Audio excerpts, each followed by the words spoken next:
name is Michael Muller. I've been a leading commercial photographer for the last 30 years.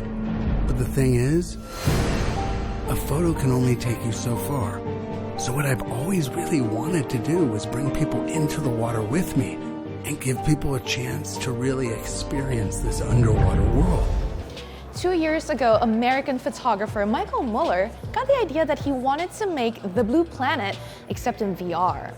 He had been shooting sharks for years at this point, among other things, so went off with about 6 GoPros set up in a VR sort of system and got all the footage he needed to make a sizzle reel to convince investors to give him all the money he needed to get all the tech that he would need to make this a great thing. And he actually did. So debuting here at the Tribeca Film Festival 2018 is Into the Now, the results of that effort. We checked it out here at the show, and it is frankly, for me, as a person who's afraid of whales, terrifying. But for anyone else that is in love with the ocean and all that's in it, you're gonna enjoy this experience if you ever get to check it out.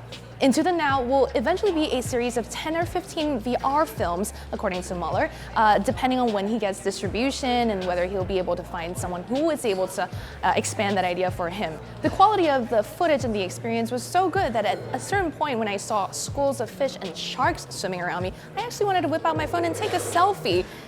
That's how real it was. You also come up close to animals like whales and sharks and schools of fish and otters and all of that stuff. This is, in short, basically a marine lover's dream.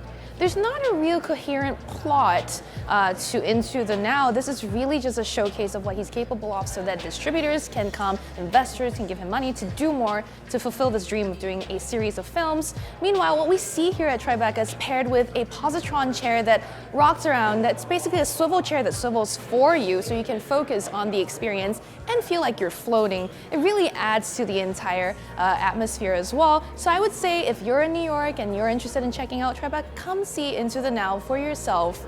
Meanwhile, stay tuned to Engadget.com for all of the rest of the news out of Tribeca.